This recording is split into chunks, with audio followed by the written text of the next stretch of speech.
In this video, you'll learn how to use the NumPy library in Python. Now, if you're interested at all in data science, AI, machine learning, or scientific computing, then NumPy is a must-learn. And fortunately, in just a short video like this, I can teach you all of the fundamentals that will get you quite far. So with that said, let's get onto the computer and let me teach you NumPy in Python. So on my screen, I have the NumPy website open.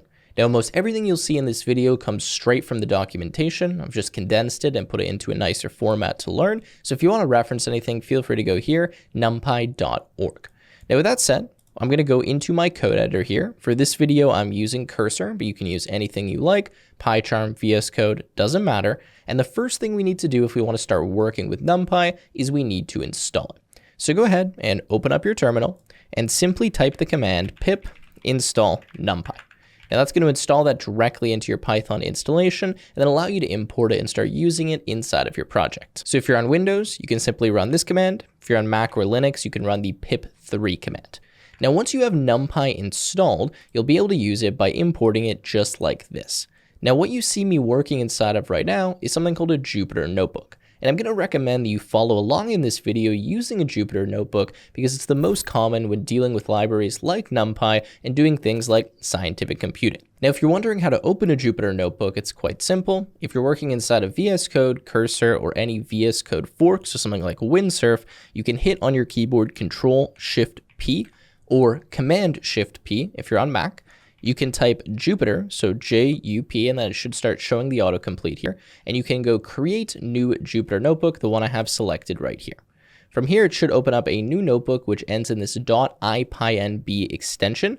From here, you're able to directly write markdown code, so something like hello world, or you can write a code cell where you can directly import and run code. So for example, if I do something like import NumPy, then I can actually just run that cell and we'll see, I select a kernel, so let's select this one right here. They will have an output block if anything is outputted directly below that, and we can create other code blocks or markdown blocks throughout the file.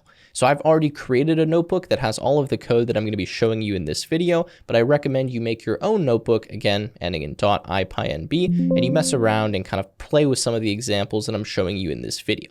And last thing, if you want the exact notebook that you see on screen to follow along with, you can download it from the link in the description. Simply sign up for my email list and I'll give it to you for free. So with all that said, let's start with an introduction to NumPy.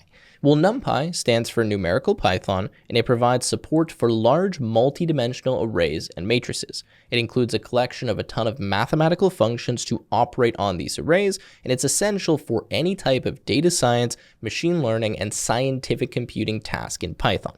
NumPy itself is extremely efficient. The underlying operations are written in C and C++, and it's used in all of the major frameworks that you've probably seen in Python before. Think something like TensorFlow or PyTorch. All of these use NumPy behind the scenes, so it's essential that you understand how NumPy works so that when you're working with those types of operations or frameworks, you know what's actually going on and the type of data you're working with. And again, just to stress, NumPy typically deals with large arrays, so you're going to see in this video that pretty much everything we do has to do with numbers and arrays.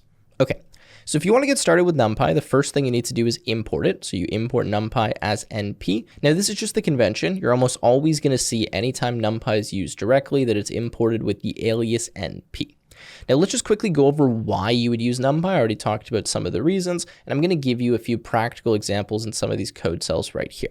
So like I said, NumPy arrays are more efficient than Python lists for numerical operations. In fact, they're significantly more efficient and they make the code run significantly faster. So you can see that I have a Python list right here where I have some elements like 1, 2, 3, 4, 5. Then I have the exact same thing represented as a NumPy array. So this is your first introduction to how to create a NumPy array. I can take a Python list and I can wrap np.array around that. This now represents the data differently in my computer's memory, and it uses NumPy, which again is written in C and C++, as opposed to pure Python. So now when I run the cell here, we can just go through the output of some of the examples here. So when we print the Python list, looks like this, right? 1, 2, 3, 4, 5. When we print the NumPy array, it looks very similar. Just notice that we don't get the commas here. So we get 1, 2, 3, 4, 5. Then we can look at the type of these different objects, and you'll notice that when we look at the type of the Python list, it is class list, whereas when we look at the type of the NumPy array, it is numpy.ndArray. Now, ND array stands for n-dimensional array, just meaning this can be in any number of dimensions, which we're going to get into later. Then I just do a quick operation where I add 10 to all of the values inside of the list. Now, in order to do that with a Python list, notice that I actually need to use a for loop or some kind of mapping operation. So I have x plus 10 for x in Python list. So I get all of the elements and add 10 to them. Whereas when I do it with NumPy, I'm actually able to perform a vectorized operation, which means that I can directly add 10 to all of the elements inside of this list without actually having to loop over them. Now, again, this has to do with how NumPy represents the data and the way that it's actually written. It's a lot more efficient, and I'm going to show you a quick time comparison right now so you can see how much faster working with a NumPy array actually is. So I have a quick example on my screen here where what I do is create two lists, one which is a Python list, which has 1 million elements, and another which is a NumPy array, so same thing, but just represented as a NumPy array, again with 1 million elements. Now what I'm going to do here is perform a quick performance analysis where I see how long it takes to add 1 to all of the elements inside of the normal Python list versus how long it takes if we use a NumPy array. So notice in this example, I'm using a for loop, right? And in this example, I'm just using the scalar addition. We'll talk about this later, where I'm adding 1 directly to the NumPy array.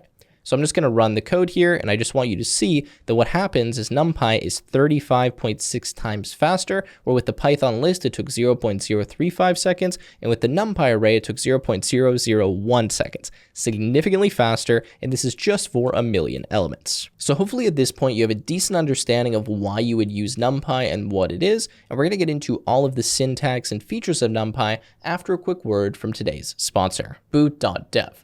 It's an online learning platform designed specifically for back-end development, and it approaches learning in a way that's far more interactive than the usual video-based courses. Rather than having you sit through hours of lectures, boot.dev puts you straight into hands-on coding. You'll work directly in your browser, building real projects while learning back-end fundamentals like APIs, databases, and server-side logic using Python and Go. Now, what makes it stand out is the way that it borrows from game design. You'll progress through levels, unlock new content, and keep your momentum up as you go. The platform is filled with exercises and practical challenges, so you'll end up writing a lot of code, which is exactly what helps you improve. Now, all of the core content is free to access, and if you decide to commit to the annual plan, you can use the code TECHWITHTIM to get 25% off your first year. I've been going through it myself lately, and honestly, it's surprisingly addictive. Thanks to boot.dev, now let's get back into it. So let's get back into it and let's start talking about creating NumPy arrays. Again, when we're working with NumPy, we're almost always using some form of arrays or lists, whatever you want to refer to them as. Now here, I just have a kind of block of code that shows you a ton of different ways that you can make NumPy arrays. Oftentimes, when you're working in frameworks, you'll already have a NumPy array provided to you, or it'll be used behind the scenes. But if you want to make one by yourself, here are many of the different ways that you can do that. So the first way is from a Python list, right? We can simply just create an array where we say np.array, and then we put the elements inside of a Python list that we want to be in the array. Now, it's important to note that when you create a NumPy array, all of the elements need to be the same. So unlike in Python where I could do like true or hello or something like that, that doesn't work in NumPy. They all need to be the same type, so either floats or ints. Next, we can use np.arrange. Now, this is similar to using range in Python, where what we can do is create a range of values. So in this case, we're starting at 0, stopping at but not including 10, and stepping by 2. So we're going to get an array that looks like 0, 2, 4, 6, 8. Next, we have np.linspace. Now, this is going to give us evenly spaced numbers. So in this case, we can have a start, a stop, and then the number of elements that we want. I'll show you what that looks like in a second, but it would be 0, 0.2, 0.4, etc. Next, we can just create a full array of zeros. In this case, it's going to give us a one-dimensional array with 5 zeros inside of it. We also could create an array of ones. So it says np.ones, right? And then we have 5 ones inside of there. Continuing, we can do np.full. Now, when we do np.full, that's going to populate this number of elements with this value. So we're going to have 5 elements that are all 7s. We could have an identity matrix. I'll show you what that looks like in 1 second. We also could have a random array. So we're just doing random values, so 5 random values, or we could do random integers in some kind of range. So if I run this cell here, you'll see what all of these values look like. Again, you can play with this on your own as well. And you see 1, 2, 3, 4, 5, 0, 2, 4, 6. This one I got wrong, sorry, because it only went up to 4, not 5. So 0, 0.25, etc. We have full, the identity matrix, which looks like this. random values, random integers, you get the idea. So that's how you can create NumPy arrays. Now, like I was saying, when you use NumPy arrays, all of the values inside of those arrays need to be the same type. And that's referred to as the D type or the data type of a NumPy array. Just have a look at this code example right here. I'm actually just going to run this so we can refer to some of the values. So if we scroll down here, you'll see the first array, right? It's just a bunch of whole numbers. So 1, 2, 3 integers in Python. And you'll see that the type of this array, when I print it out, is int32. And to access the type of a NumPy array, you can use this .dtype value. Then you'll notice that I had some floats, so 1.0, 2.0, 3.0, and when I print out the type of this NumPy array, it's float64. And then if we have mixed types, so if we mix integers and floats together, which is allowed, it's going to give us float64. The reason why this is allowed is because 1 can be represented as a float. However, 2.5 could not be represented as an int, so we need to promote the type to be a float, which does take up more space in our computer, to be able to represent both of the types that we have inside of here. So just keep that in mind. You're always going to have one type, and if you're going to have these mixed integers and floats, it's always going to be a float array because that's what's needed to represent those values. Now, continuing from here, if you wanted to specify the type that you're going to use manually, you can do that. For example, you can use a float32, which is going to use 32 bits as opposed to 64 bits by default. You also could specify that this is an int, for example, right? Up to you. You also can change the type of a NumPy array. So if you want to represent an array as a different type, you can say the array .as type, and then specify the type directly from NumPy that you want to convert it into. When you do that, it's going to give you a new NumPy array with that new type. Okay, and then you can see the amount of memory that's used for these different types, 4 bytes and then 8 bytes, right? So if you want to have lower amount of memory, you want to use int32 or float32. If that doesn't mean anything to you, don't worry, not super important right now. Okay, so let's continue and talk about multi-dimensional arrays, which is where NumPy becomes really powerful, but also a little bit confusing. So when we talk about dimensions, we're talking about essentially the number of nested arrays that are inside of one another. So let me go into this cell here. If we talk about a one-dimensional array, it's just something like this, one that you've seen before, just like a standard Python list. 1, 2, 3, 4, 5. We have one dimension because the array or the list is flat. If we talk about two-dimensional arrays, that's where we have something like a matrix or rows and columns. So notice here we have arrays inside of this array. Now, NumPy is capable of representing multi-dimensional arrays, typically 2, 3, 4, 5, multiple dimensions, right? And that's when you have multiple lists or arrays nested inside of one another. So I just want to show you a few examples here. If we're looking at a 2D matrix here, and we print it out, so let's actually just run this right here, you can see it looks something like this when printed with NumPy. We're then able to have a look at some of the properties of this matrix or of this NumPy array. So I can look at the shape, for example. This is a very important thing to understand in NumPy. And when I look at the shape, it gives me 3, 3. Now, the way that the shape works is that the number of elements inside of this tuple here is the number of dimensions that is inside of my array. So in this case, we have 2 dimensions because we have a matrix or a 2D array. The first dimension, which is the number of rows, is 3. So we have 3 rows. And then we have 3 columns or 3 elements inside of every row. That's how the shape works. We start with the outermost dimension and then move inwards and give the stats, or essentially the number of elements in each dimension. Then if we want to look at the number of dimensions, we can look at ndim, number of dimensions, which is 2. We can look at the total size, which is the total number of elements. In this case, we have 9. And then we can look at the data type, which in this case defaults to int32. Now let's have a look here at an example of a 3D array. Okay, so we can print the 3D array out and it looks something like this, right? Where imagine we kind of have like pages of 2D arrays. So we have this first page, which is this one, this second page, which is this one, and then within there we have rows and we have columns. And notice the shape of this is 2, 2, 2, because we have 2 pages, we have 2 rows within each page, and then 2 columns within each row. Now, if we were to change that, so let's just make this a little bit different for example's sake. So 3, 5, okay, like so, and let's rerun this. So rerun the cell. You can see now the shape is 2, 2, 3, because again, 2 pages, 2 rows, and then 3 values inside of each row. That's how the shape works. Make sure you understand that because that's pretty important. And then lastly, I'll just show you that if you want to create your own multi-dimensional arrays, you can do that by specifying the shape when you're using some of those methods that I showed you above. So when we did np.zeros before, notice that before I just did like 3, right? That just means add 3 elements, right, and make a one-dimensional array. However, if I want to make a multi-dimensional array, I just specify the shape of the array. In this case, I want a 2-dimensional array, which has 3 rows and 4 columns. I specify that, and then again, if I run the cell, you can see it will create that for us. So we have 3 rows and 4 columns. And then same thing, we can create one like this. I just didn't print it out, so let's print, okay, 1's 3D, and then run this. And you can see now it looks like this. It's just kind of not showing all of it because it's giving us a preview when it prints it. And you see the shape is 2, 3, 4. And just as a quick cheat sheet here, I just put a cell in this Juypter notebook that shows you all of the different major properties that you want to know about NumPy arrays, right? So the shape, the size, the number of dimensions, the data type. You can also look at the item size, so the size of each element. You can look at the number of bytes that's used by this array. And then if you're familiar with a transposition of an array, you can use .t, and this will transpose the array automatically for you, so you can use it, as is needed when you do kind of those linear algebra type operations. Again, if you're not familiar with the transposition of an array, don't worry, it's probably not important for you. Okay. So let's move next to indexing and slicing. Now, just like standard Python lists, you can access all of the elements inside of NumPy arrays by using a standard index or a Python slice. However, it gets a little bit more complex with NumPy arrays because you're working with multiple dimensions and you can create kind of multi-dimensional slices. So let's have a look at this simple NumPy array up here. This is a one-dimensional array, okay?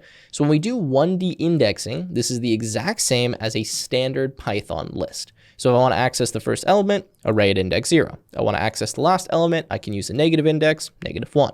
I want to do a slice where I get all of the elements between a range, I can do that. I want to get every other element, I can do that using a standard Python slice, which works like start, stop, step.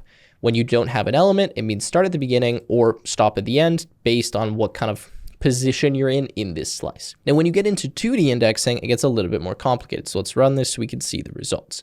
Notice now I have my NumPy array, 2 dimensions, right? Rows and columns. Can print it out, and if I want to access the element at row 1, column 1, rather than having 2 sets of indices like I would with a standard Python list, I'm using them inside of one set of square brackets. So I'm saying matrix and then 1, 2. I'm referencing I want to look in row 1, column 2. Okay, and I'm separating those values with commas. So every comma I put here is referencing a dimension that I want to access. So dimension 1, I want to access index 1. Dimension 2, I want to access index 2. Now, if we wanted to get all of the columns in the first row, for example, what we can do is do matrix, 0, comma, and then we can put a colon. When we put the colon, this is equivalent to having a slice where we're essentially saying we want to start at the very beginning and then end at the very end. So we're just putting a colon here without putting anything on the left or right side. Now, let's say I want to access the second column. I can say, okay, matrix, same thing, colon, so reference everything, and then just get the second column, right? So I'm putting a 1 like that. And then if I wanted to get a submatrix, for example, so the first 2 rows and the first 2 columns, then I would say, okay, I want to start at 0 and go to 2, and then start at 0 and go to 2. And if we have a look here, you can see this is my 2D array. The element at row 1, column 2 is 6, so this one right here. The first row, 1, 2, 3. The second column is 2, 5, 8. And then the submatrix, you can see it's kind of this small square right here, 1, 2, 4, 5. Okay. Cool. So that's a little bit complicated, can be a bit confusing, so I recommend playing around with it, trying it with some 2D and 3D matrices. And when you get into the 3D, 4D, 5D matrices, the exact same thing applies as what you're seeing here. We just have more dimensions. So if we add another dimension here, right, this just means I now add another row or another kind of comma separated value inside of my index when I'm trying to access the values. And this is where NumPy can get confusing. It's very difficult to visualize anything beyond 3 dimensions. So when you start getting into 4 dimensions, 5 dimensions, 6 dimensions, it's easier just to go back to the fundamentals, understand how it works with 2 or 3 dimensions, and then apply that at a higher dimension value rather than you trying to visualize it. Because again, it's very difficult to visualize data that's organized more than 3-dimensional because just as humans work, we only look in 2, 3, and 1 dimension. Okay, so let's continue here. Now we have Boolean indexing, as it says here, pretty powerful feature. So I have just a 1D array here, and I'll show you that what I can actually do is have kind of this conditional expression inside of my index where it's only going to grab for me values that specify or that are true essentially in this expression. So I said, okay, all of the elements greater than 5, so I have array, and I did array greater than 5. When I do that, it's going to go through here and it's going to apply this Boolean and only give me the elements greater than 5. So if we have a look down here, you can see 6, 7, 8, 9, 10. Same thing with the even numbers. I can do array mod 2 equal to 0, and then it's only giving me those values. Now you can use these when you're dealing with more than one dimensions as well, but again, you now need to have multiple values in your index. So now let's continue to the next section, which is array operations. So of course, when you're working with NumPy, you can perform all kinds of operations with NumPy arrays. And again, these operations that you perform are significantly more efficient and also just easier to write out and perform than if you were dealing with a standard Python list. So you can see that I have two NumPy arrays here, A and B. Now, if I print these out, so let's actually just run them, you can see what they look like right here. Now we can perform multiple types of operations. We have element-wise operations, which means each element is going to be applied to the other element. So like 1 is going to match with 5, 2 is going to match with 6, 3 is going to match with 7. It's going to go element by element. We also have scalar operations. When we perform a scalar operation, this means that we're going to take some individual value and add that to all of the values inside of the array. So when I add 10, that's adding 10 to every individual element inside of the array. Same thing when I multiply by 2, multiplying every element by 2. When I do power of 3, same thing, every element by 3. And then we have comparison operators. I'll show you what those look like in 1 second. Okay, so we have the ability to perform addition. So if I want to add, array A to array B, I can do that by adding all of the individual elements. Same thing with subtraction, multiplication, right? This is not a dot product if you're familiar with that, so it's different. We have division, A divided by B. We can raise A to the power of 2, although I think I already did that down here, so let's delete that one for right now. We can do the square root, for example, so np.square root. And let's run this, and you can see here are some of the examples, right? So we add A plus B, we take the element 1, add it to 5, we get 6. Take 2, 6, get 8. Take 3 plus 7, get 10. Take 4 plus 8, get 12. Subtraction, same thing, right? Multiplication, you get the idea. You can look at those examples. Now here, if we add the values, you can see A plus 10, 11, 12, 13, 14, right? A times 2, 2, 4, 6, 8. You get the idea. And then comparison operators, here's where it looks a little bit interesting and might be surprising to you. When we perform a comparison like this, it will perform it on every single element. So it gives us a new array that contains the Boolean, which represents whether or not this expression was true. So A greater than 2, well, is that true for these elements? Yes, it is, but it's false for these ones. And you get the idea, and you can perform kind of some advanced arithmetic and comparisons using this type of syntax. So let's continue and talk about array manipulation, specifically reshaping and resizing arrays. Now, it's very common that when you're dealing with NumPy arrays, you need to reshape them or change kind of their format. For example, imagine you have a 2-dimensional array, and you need to flatten that into a 1-dimensional array. Happens all the time. I'm going to show you some examples of how you can do this. Okay, so I've just created a 1D array here, right? We can run this, and if we have a look, this is what the 1D array looks like. Now, I might want to convert this 1D array into something of a size of 3, 4, where I create a matrix that has the same values as this. Now, in order to do that, what I can do is use this reshape method. Now, when I reshape the method, I need to ensure that the new size matches the number of elements that I have in the original array. So in this case, because I have 3 rows of 4 elements, I have a total of 12, which matches the number of elements in this array. So that's totally fine. I can reshape this and it works properly. And if I scroll down here, you'll see that it's now reshaped to this, and I now have 3 rows with 4 elements each. However, if I added an additional element, so I made this like 13, for example, so let's save that and rerun, and you'll see the error here, cannot reshape arrays of size 13 into shape 3, 4. Okay, so the shape needs to match the number of elements if you're going to do this resizing. Let's change that back, and now it should be good. Okay, now same thing, we can do a flatten. So like I said, if we have something that's like a 2-dimensional array or a 3-dimensional array, we can flatten that into a 1-dimensional array. To do that, you simply just write flatten, and now if we run this, you'll see that we took this and we flattened it back into the original array. Now let's continue. We also have the ability to reshape using an automatic calculation. So sometimes you don't know the exact shape or the exact size that you want to change the array into. And if that's the case, you can use this -1, which means calculate automatically. So what I'm saying here is I want to reshape my original array, so this one right here, and I want to reshape it into something that has 2 dimensions because I'm specifying 2 values here. The first dimension, I know I want to have 2 rows, but I don't know the number of columns that I want to have. So I'm going to put a -1 here where it will now automatically calculate how many values I need in the columns for it to reshape that for me automatically. So now what it will do is it will auto reshape with 2 rows and then automatically find the number of columns. So again, when I do that, you can see that it's reshaped this and we now have 6 elements in each column because that's what's required to create this shape. Now, if we want to do this for more than 1 dimension, I could do, for example, maybe 2, 2, -1. This works as well. So I can run this and you'll see that now we've got 3 elements in every single row because that was what was required with the automatic calculation. Okay. So we had 2 pages, essentially 2 rows, and then 3 columns. Okay. Let's go back and just change that back to what we originally had. Then we have transpose. So like I was saying, you can transpose a matrix. If you transpose a matrix, you're essentially just writing it not in reverse, but where every single row is where every single column used to be. So you're kind of just flipping the rows and the columns. So if we look at the transposition, you can see this is the original matrix. And then if we transpose it, we now have kind of a longer matrix where all of our columns are now our rows, right? And all of our rows are now our columns. And then we have concatenation. So if you want to essentially add multiple matrices together, you can do that, but you need to specify how you're going to add them. So you can see here that we have 2 two-dimensional matrices, right?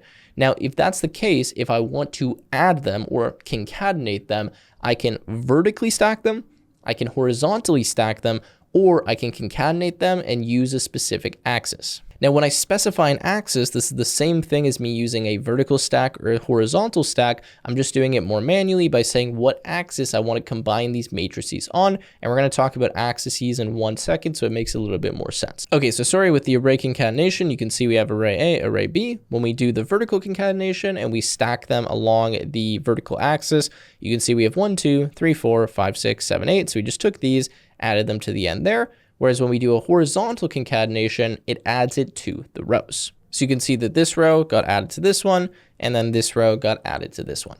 Okay, now let's move on to understanding dimensions and axis, because this is an important concept and something that's commonly misunderstood in NumPy.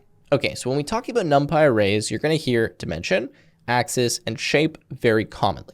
I just want to go over these again and show you a few examples so you really kind of know how to wrap your head around them, because that's, in my opinion, the most confusing part about working with these types of data structures. Now, the dimensions is the number of axes, okay? Essentially, the number of kind of nested arrays inside of one of another. So if we have 1 dimension, right, we have 1 axis. If we have 2 dimensions, we have 2 axes. Now at 2 axes, most people can understand, right? Because it's just a 2-dimensional array, kind of looks like a grid, right? You have a row and a column.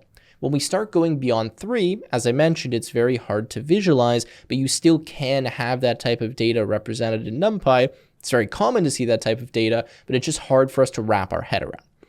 Now, when we talk about the axis specifically, this is the dimension along which an operation is performed.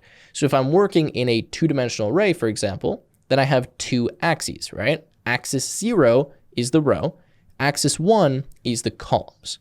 And then of course we have the shape. So this is the size of each dimension. Like we talked about before, we're going to have multiple values for the shape. The number of values we have actually specifies the number of dimensions or the number of axes. And in this case, if we had a size of 3, 4, that would be 3 rows, 4 columns. Now let's skip this first cell and just move into this second one, where I'm going to show you a few examples of performing operations and specifying the axis that you want to perform these operations on. So let's say that I want to get a sum of a matrix. Well, in order for me to get that sum, I need to specify what axis I want to perform the sum on, or no axis at all, where it's going to sum all of the values. So when I specify axis 0, this means that I want to collapse all of the rows and essentially operate down the columns. So I want to get 1 value per column, and I want to get 3 sums or multiple sums based on the number of values that are inside of my matrix or the number of rows that I have. So when I say, okay, I want to do np.sum, matrix and then axis 0, effectively what I'm saying is I want to get the sum of all of the values in the columns. So when I say axis 0, what I'm really saying is I want to sum all of the columns. So I'm going to run the cell so you can see what I mean in a second, but the same thing applies down here when I specify axis 1. So let's run this and have a look. So I have my matrix, right? 3 rows, 3 columns, shape 3, 3. Now, when I take the sum and I specify axis 0, this is the sum. This is what it gave me. It gave me a new array that now has a shape of 3. That's it. The shape is just 3 because it's a one-dimensional array. Now, the values here are equivalent to the sums of all of the columns in my matrix. Now, we can reference that because you can see that it's added 1, 4, and 7, which gave me 12. It added 2, 5, and 8, which gave me 15. Added 3, 6, and 9, which gave me 18. And just a quick example, you can see if we're getting the column 0 sum, right? 1 plus 4 plus 7, as I showed you, which equals 12, which is in index 0. If we're getting the column 1 sum, 2, 5, 8, which is 15, which then is in index 1. Now, if I reference axis 1, this is going across the columns, or giving me each row sum. So you can see I have 1, 2, 3, which is 6. I have 4, 5, 6, which is 15. I have 7, 8, 9, which is 24. So when I reference axis 0, that's specifying the rows, right? So it's kind of the outermost dimension that I'm looking at. When I specify axis 1, that's talking about the columns or the values inside of the row. So it gave me the sum of each row. I know that's a little bit confusing, but I just wanted to show you a quick example there. Now let's have a look at a quick example of a 3-dimensional array. So we've created an array, right? And you can see that we kind of have like page 1, page 2. This is the way to think about it. And then within each page, we have rows and we have columns. So as I said, think 2 pages, each with a 2x3 matrix on them. So let's just print this out. Let's start looking at some of the results. You can see the shape of this is 2, 2, 3. So a depth of 2 are 2 pages, 2 rows, and 3 columns. So this time, when I reference axis 0, this is referencing each individual page because it's the outermost dimension that you're looking at first when you look at axis at index 0. So let's have a look what happens when I do the sum now on axis 0 in a 3-dimensional array. So let's scroll down here. This is the one that we're looking at. Now notice that the shape that I get is 2, 3. So I'm getting a shape that has 1 dimension less than the dimension of the array that I'm applying this operation on. And what I've done is I've gotten this kind of weird matrix where this 8 actually corresponds to the sum of 1 and 7. So I'm looking at elements that are in the same position on a different page effectively and adding them together. When I look at 10, that's 8 plus 2. When I look at 12, that's 3 plus 9. When I look at 14, that's 10 plus 4. Okay, so you get the idea. That's how it's being added together because I'm doing this on axis 0. Now, if we look at axis 1, we're now going down the rows. So I'm now going into each page, right? So I'm looking at each page and I'm going down the rows like I did before. So this 5 is 1 plus 4. This 7 is 2 plus 5. This 9 is 3 plus 6. 17, 7 plus 10. And then if I go across the columns, same thing. It's just happening in the pages, right, this time. So what's happening with my 6 is I've added 1 plus 2 plus 3. What happens with my 15 is I've added 4 plus 5 plus 6. With my 24, 7 plus 8 plus 9, and you get the idea. So a little bit confusing, but that's how the axes work when you're performing operations. So let's continue and have a look at some statistical operations in NumPy. I'm not going to go over all of them, but I just wanted to show you kind of a list of some different things that you can do here. So you can get statistics like the sum, the mean, the median, right? The standard deviation, variable deviation, min, max, argmin, argmax, all of that kind of stuff. And then you can even do this with 2D arrays as well. So same thing as before, you can perform these exact same operations, but this time you specify the axis that you want to perform them on. And that's kind of a cool thing about NumPy is that no matter how many dimensions you have, you can always perform these operations and you just get a different sized result, right? Based on the axis that you're performing them along, which is why I showed you that example previously. Okay, now let's have a look at some linear algebra operations because NumPy is also very good at working with linear algebra. In fact, it's designed for that. So like I was showing before, we can have two matrices. We can multiply those together element-wise, right, with just an A times B. But we can also perform a dot product of various vectors. So if you want to have a dot product, you can do np dot dot, and that's going to give you a scalar value. So I'll show you this right now, and you can see if we do the dot product, we get 32. I'm not going to explain dot product right now, but if you've taken a linear algebra course, then you're familiar with what that is. Okay, now same thing with matrix properties. So for example, you can look at the determinant of a matrix, you can look at the inverse of a matrix, you can transpose it, and there's some other more advanced stuff here that I don't even really understand that well, like these eigenvectors, which has been way too long since I've done that. You can do this inside of NumPy. I just wanted to show you that those operations exist, right? And you can see kind of the results right here. All right, so continuing, let's have a look at a few useful array methods. Again, just a quick list so that you're familiar with some of the stuff that you can do here. Okay, so sorting. If you want to create a sorted copy of an array, you can use np.sort. If you want to sort it in place, you can do array.sort. If you have an array with a bunch of duplicates, for example, and you want to convert this into something like a set, so something that has unique values, you can use np.unique, and that's going to give you all of the unique values from the array. If you want to search for something, you can actually use this .where method, which is pretty cool, where it's going to give you all of the indices where a specific condition is true. So if I say np.where array greater than 5, let's run this and let's go down here. You can see that it gives us this result. So it says array 5, 6, 7, 8, 9. And these are all of the indices, not values, indices where the value in the array is greater than 5. And then you can see these are the individual values where that condition is true. Okay, so pretty cool that you can use this .where and you can kind of perform the condition directly here. All right, and then if I wanted to actually get all of those different values, you can see that I can go array, and then I put inside of here a list of indices. So this is something else you can do inside of NumPy. Like I can go 1, 2, 3, 4 like that if I have a NumPy array inside of the NumPy array, and that then gives me all of the values associated with all of the indices inside of that NumPy array, which is kind of what you're seeing right here. Okay, then we have stacking, like I showed you before. We can do the vertical stacking, horizontal stacking, the column stacking, and you can see a few examples of what that looks like. Okay, now let's get into a few quick practical examples of when you would use NumPy so you can see how these operations are actually useful. So the first example I have is image processing. So for example, let's simulate a grayscale image or kind of like a 2D array with the value 0 to 255, which represents RGB values. So you can see that I've created a simple 10 by 10 image, even though that's incredibly small. And I've said I want to have some random integers between 0 and 256 so I get valid RGB values. So if I run the code here, you can see this is an example of what the image might look like. This would just be a bunch of kind of random colored pixels. And if we have a look at the statistics of the image, you can see we have the mean, standard deviation, min, max, and I'm just rounding these off to 2 decimal places where appropriate. Now, what I might want to do using NumPy is actually adjust the brightness of the image or the contrast. Now, in order to do that, I can simply add to the RGB value for every single pixel to make it well brighter. So a function that I could use in NumPy to do that is clip. Now, the way the clip works is it allows me to take an array and to clip all of the values in that array between some range. So what I'm saying is, okay, I want to add 50 to this array, right? So to every single value here, I want to add 50, but I want to make sure that all my values stay within 0 and 255. So when I do that, it's going to clip the image and make it brighter, but not necessarily by 50, because some pixels may already be at their maximum brightness when I add 50 to them.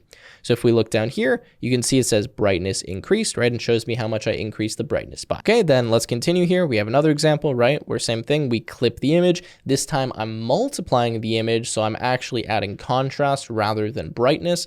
And when I do that same thing, I can clip it between 0 to 255, and you can see that it increases the contrast by a standard deviation of 77. So just a quick example of some image manipulation using NumPy. When you're changing brightness and all of that kind of stuff, really behind the scenes, you're doing something by manipulating the pixels, which now you kind of understand if you're going to write it yourself in NumPy. Let's have another quick look at an example with some data analysis. Let's imagine we have some student test scores. So the values here are the test scores, and each row represents one student.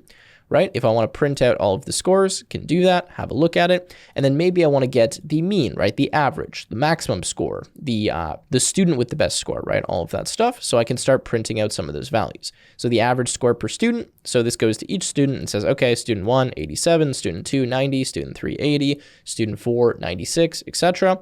the best student average is 96, right here. And then the student with the best average, the index, right, is 3.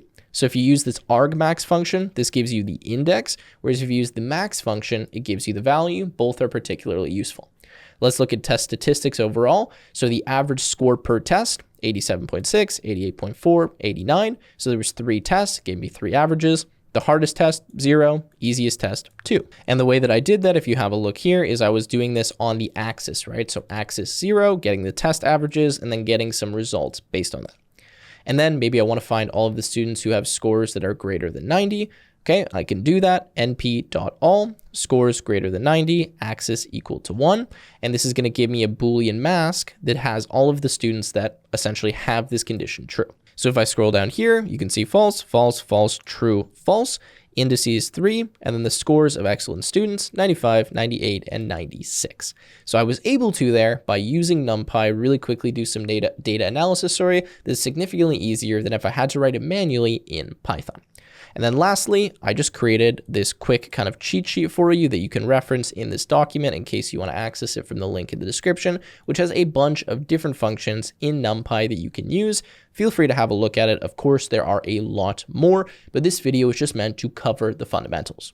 So with that said, I'm going to wrap it up here. I hope that you found this video useful. If you did, make sure to leave a like, subscribe, and I will see you in the next one.